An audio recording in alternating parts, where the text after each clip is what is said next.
Since Barack Obama came to power, Afghanistan has become the foreign policy debate in Washington. But the range of that debate here has been very narrow. Military strategy, counterterrorism versus counterinsurgency tactics, and troop levels.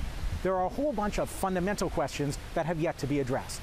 Like, what is the nature of the conflict in Afghanistan? Is it a civil war? Has it become an occupation? And what are America's real long-term interests in the country?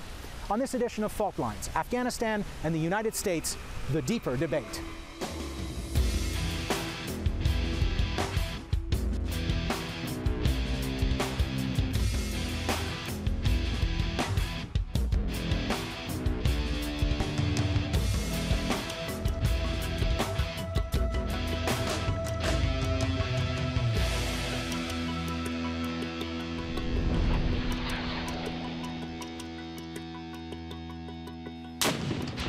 This is not a war of choice.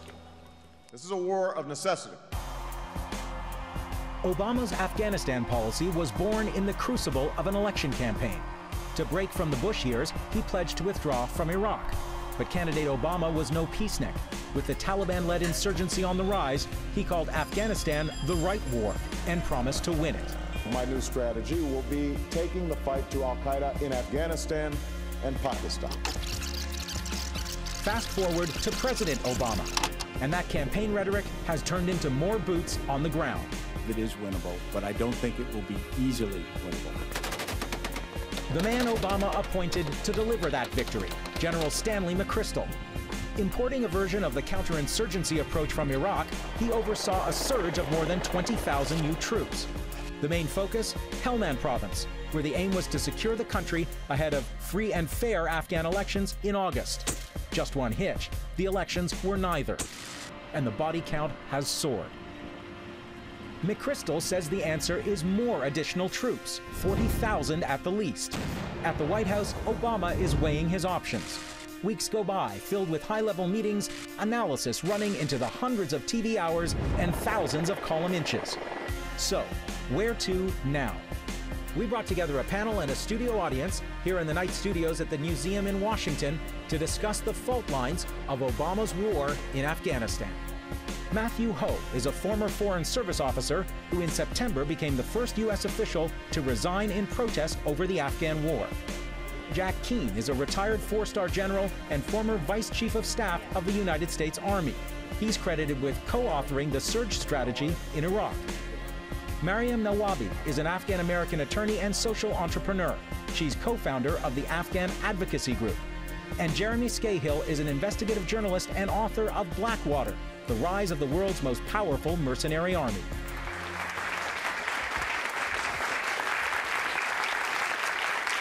Hello, thank you. Thank you for indulging that television convention. Welcome to the audience. Welcome to the panel. Welcome to this special edition of Fault Lines Town Hall on U.S. policy in Afghanistan. Let's dive straight in, and let's start where the debate is right now with the question that the president is facing. As our show goes to air, we understand there are likely to be more troops going into Afghanistan. The question now is probably how many, but let's rewind to the basics. Should the U.S. send more troops to Afghanistan, and why? And let's start with Jack. Well, the answer to that, in my judgment, is yes. Afghanistan has been on a diet, frankly, in terms of U.S. and NATO resources, U.S. resources, ever since we made a decision to go to Iraq. And we made that decision and put resources. There have been 20,000 more troops just this year. Yeah, admittedly so. We have never, ever had the force levels right. That allowed the Taliban to reemerge. And that's what we have right now. The Taliban have reemerged. They have the momentum. They have the offensive. Most of us who look at that situation see it as a grave situation that's deteriorating every month. If you're going to stop that from happening, stop that deterioration, in our view, the best strategy to use to do that is a counterinsurgency strategy which has a civil and a military piece to it. The military piece to it is obviously more forces that are necessary to implement that strategy. Matthew. I disagree. What I found in the course of my service there, as well as just in discussions with other civil and military leaders, is it's a civil war. It's a civil war that's been going on since the 70s. We're taking one side of that civil war. The people who are fighting us for the most part because we're occupying them.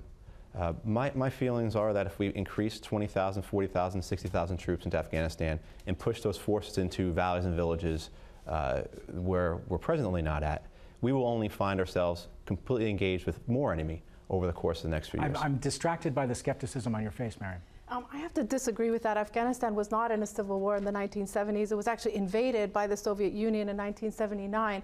And the civil war only began after the Soviets withdrew and the U.S. also withdrew its support.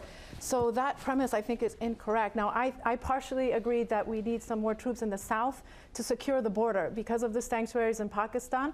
But it's how the U.S. forces engage with the rest of the population. If they're there to do training of Afghan security forces, then yes, they can have a positive role. But if they're there more in a combat role, they could be seen as individuals who are there to somehow oppress, and that could cause problems for the United States. In Afghanistan, there are not just 68,000 troops, there are 68,000 soldiers and 74,000 private contractors, which means that the U.S. military is actually the second largest force right now inside of Afghanistan. So there's a masking of the extent of U.S. involvement already. But what we're seeing here, and General Keane sort of laid it out, is the ever-evolving or changing U.S. justifications for the war in Afghanistan. First, it was al-Qaeda. Now, General Jones says there are less than 100 al-Qaeda inside of Afghanistan. There are somewhere in the ballpark of 400 in Pakistan. So what we're seeing here is the United States bloating its presence in Afghanistan and teaming up with people that are the immoral equivalent of the Taliban, warlords, thugs, drug dealers. The U.S. is backing these people. For the life of me, I don't know, I completely disagree with that. If we turn the country over to the radical extremists that were running the country before, the Taliban, they're going to invite the al-Qaeda back in just as they had before. They're going to assist to further destabilize Pakistan with their Taliban brothers. What is the evidence for that? The Taliban paid a tremendous price for collusion with al-Qaeda operatives in Afghanistan. There is no indication that what you're saying would be the 100% true future. In fact, there's evidence that the Taliban is actually getting more powerful as a result of the U.S. presence there, because the U.S. occupation is like flypaper, a recruiting tool for the Taliban. So I think I agree with you that we don't want to destabilize Afghanistan, but I would say that the U.S. is one of the central destabilizing forces right now because they're using it as a recruiting. Afghan voice to this. I think you have to look back at the U.S.-Afghan relationship, where the U.S. and Afghanistan fought against the Soviet Union at a time when that was the biggest threat to the United States. About 1.5 million Afghans died, 500,000 were injured. You have amputees to this day, landmines. The Afghan people wanted the United States to come in initially. So I don't think that the U.S. is the greatest destabilizing force. There are forces within the country, regional actors, and Afghanistan needed the U.S. The question has become, in what way has the U.S. engaged that can be improved at this point so they can slowly withdraw and the Afghan institutions can take over? Matthew. It's not just us, and I think what we do, we end up putting ourselves in the first person all the time as the U.S. We're not the first person in the story. The first person is the Afghan people and their division and their conflict. And we're filling the same role that the Soviet Union filled in the 80s there. We really are. Because remember, the Soviet Union had a lot of support. I don't want her to implode on stage. No, I lived in Afghanistan, and I think, you know, the Afghans want the U.S. assistance. There are a lot of progress that's also happened that we have to look at as well. There have been schools that have been built, women going back to work, children going back to school. And this is the Afghan contribution, but with the help of the United States. And this is a multinational effort. It's not just the U.S. there. We have to keep that in mind. It's not like Iraq. Jack. In a counterinsurgency strategy, the center of gravity are the people. Every military operation you're going to conduct has to be through the prism of the people in terms of what it is the impact on the people. Jeremy, this sounds eminently reasonable. No, the humanitarian even. Yeah, cruise missile liberals. The best counterinsurgency doctrine would be for the United States to stop killing innocent civilians with airstrikes, stop the drone attacks, and quite frankly, stop backing an illegitimate government. These recent elections were fraud-filled. Karzai's brother was on the CIA payroll. He's a narco-trafficker. They back warlords like Dostum that slaughter civilians. The U.S. is backing war criminals, warlords, and drug kingpins in Afghanistan right now, and that's a way in which they are similar to the Soviets in the sense that the Soviets teamed up with a bunch of thugs, and then the U.S. also teamed up with a bunch of thugs, armed them, and we all know the blowback that occurs as a result of the U.S. policy in Afghanistan for the decade that preceded this. I mean, to compare the United States' actions to the Soviet Union is outrageous. I mean, they slaughtered entire villages, and you're aware of this. Can you confirm for us tonight that the CIA relationship with Karzai's brother is real and verifiable, and that his activities in the drug sector are also true? I don't know anything about the CIA relationship. So what do you know about him? Karzai's brother is a thug, in every sense of the word. And we're on to him, we're on to all the problems he's causing. Is he mixed up in in trafficking of drugs and criminality, yes, in a very large way in the South. In all your time, and he has a bit of a stranglehold. In all your time and all the influence that you had under the Bush administration, I don't recall you saying that as forthrightly as you just said. I never had a discussion with that administration on this subject. I'm having discussions with this administration on this subject, but never that administration. So look, when you say the Karzai's brother is a thug to them, do they say we know because the CIA's been paying him? I don't know anything about the CIA paying him. My second attempt is failed. Continue. It wouldn't surprise me, for crying out loud, but the fact of the matter is I don't know. I want to bring the audience into this conversation because I can start to feel the momentum building behind me. Who's ready to jump in on this and the question of what the United States should actually be doing? You want to? Is a military strategy necessarily appropriate, even in conjunction with short, medium-term development projects? Mariam, will you take this one on? Yeah, I think I agree. You need a counterinsurgency strategy. Jeremy's right. That needs more economic and social development. And a lot of that, if we look at it from our point of view, we're not getting that money there because of the way our contracting system works, which leaves a lot of money in U.S. companies and little money on the ground. The General Petraeus, I think, said 80% for economic development, 20% for military. And the last supplemental that was just passed was 90% military, 10% economic. So while we're saying we want to do insurgency strategy, the numbers and the dollars are still going another way. And that's what we have to fix in the United States. Let's follow the money, because this kind of topic never gets raised in the strategic conversation, and it's been utterly absent in the U.S. debate so far. Congress approved last month $130 billion for the wars in Iraq and Afghanistan in 2010. And then within weeks, Mike Mullen, the chairman of the Joint Chiefs of Staff, was already hinting that there'd be more requests coming. So, Jack, doesn't the huge amount of money at stake here create its own momentum for war? I don't agree with that in terms of the United States. I don't think any of that has to do with our national security interests, what our motivations are. I can't see how it's not.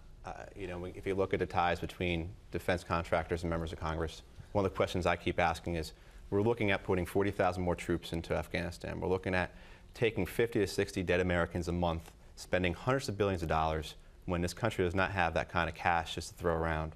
And why is there no scheduled floor debate on this in the House or Senate? Why is our Congress not going to go on record whether or not they're supporting a troop increase? And there's a lot of money there. Sometimes you get frustrated over there because you can't get supplies you need, but that little Burger King trailer over there, that guy never runs out of hamburger buns, but we can't get our counter-IED jammers fixed on our Humvees.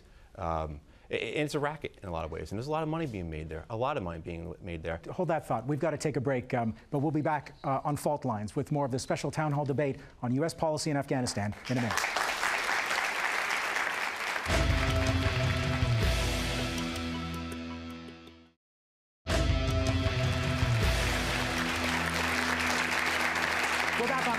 So the very special edition at Town Hall on U.S. policy in Afghanistan.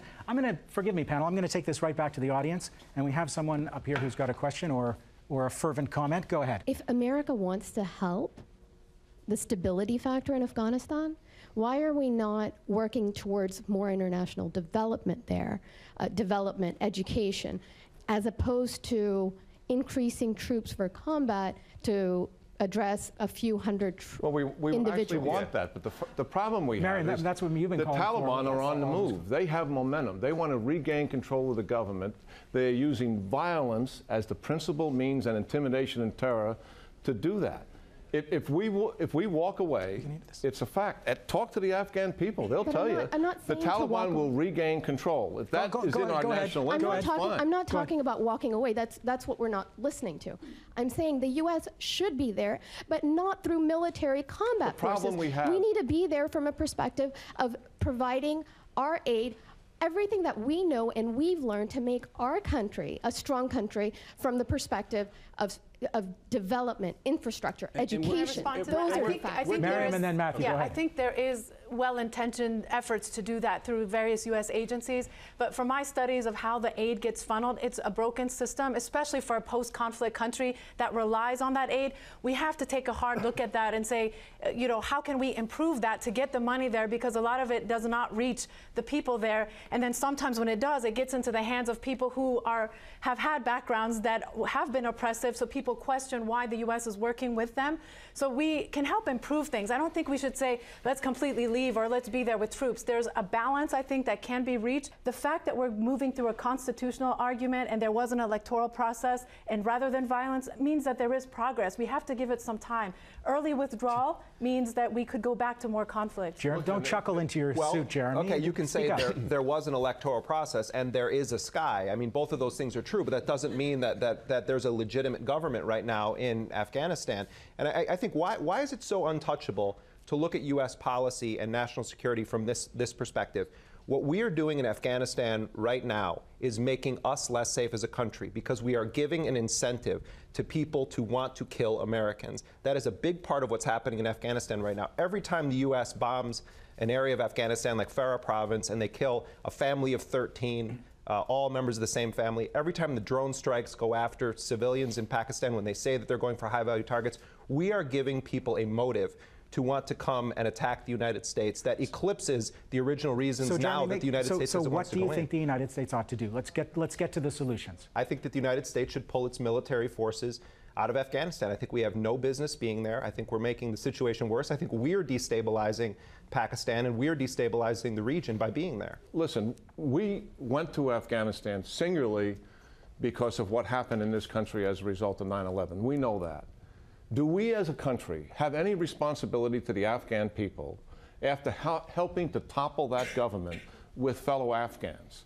Do we have a responsibility to them to help provide a secure and stable environment? We should pay reparations. After we ran that Taliban out. We have no intent to stay there. Anybody that knows this country knows that we're not going to stay in Afghanistan. With all due respect, we are building a colonial fortress in Pakistan right now. $700 million colonial fortress in Pakistan. That doesn't say we're not going to stay here for a long time. And they're modeling it after that monstrosity in Baghdad that passes as an embassy. 80 football field size embassy there. Our forces will be out of Iraq next year. Stop it. They'll be out of who's going to guard all the diplomats at that massive fortress in Baghdad? Blackwater, Triple Canopy, Dine Corps. The mercenary companies will be there in perpetuity. One of the things I wanted to say about hold on, Matt, because the audience is really ready to rock into this. Go ahead.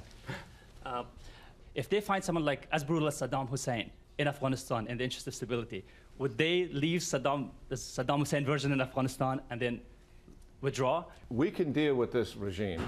If we're going to make this kind of commitment with U.S. treasures, I'm talking about people's lives and money, by God, we've got to have a closed-door session with this president. I'm talking to Karzai. We can identify, we know for a fact what his brother's doing. We know what ministers are doing. We've got to put our foot on the table, and they've got to go, and then we've got to hold specific behavior accountable. Let me ask you something. Can that be done? We have done it with Maliki time and time again. It can be done. Maliki is a little puppet. Right, exactly. You're laying it out. You tell Maliki to jump, he says how high. You say do jumping jacks, he says how many. That's the point with Maliki. I think most of us feel that Maliki jumps when Tehran says he jumps. Well, yeah, he plays both sides of the fence. However, the one thing... Mariam, go ahead. I think once we have money and troops there, we do have a responsibility to account for how it's spent. And I think one of the mistakes the U.S. did make was we kind of played the name game and the blame game. We went after the Taliban thinking they were the only enemy. We did empower warlords and kind of leaving out the majority of Afghans who do not want those kind of leaders. So now we have to move towards empowering Afghans through the civil society and through the parliament so that we have a better representative government. We got another question from the audience. I would like to simplify the whole issue over here. Someone's going to simplify everything. I've been waiting for you. Where have you been? The main question we should ask ourselves, why the United States went to Afghanistan and Iraq? And if we're aiming for peace, which is like what we always talk about, why we're using violence? This is an eternal question about war and peace that I think a former general has to address. Why not just stop killing people? Well, the reason why somebody like me even exists, you know, in an open, free society like America has, is because the realization there are thugs and killers in the world who impose their will on their own people and on other people's people. And we're all familiar with the history of it. It's replete with it. At some point, a civil society based on moral values has to stop and say enough is enough, and we have to impose our will to stop that killing and maiming. So uncontrolled thugs and killers will continue to do that. Jeremy. The United States is the premier armor of some of the worst human rights violating nations on planet Earth. The Israeli military is dependent entirely on the United States for its budget, for its nuclear weapons, for the occupation of Palestinian lands. The Turks were the #1 recipient of U.S. military aid when they were slaughtering the Kurds. The United States is a global destabilizing force when it sells weapons to human rights abusing countries and creates many of the problems that you define in general.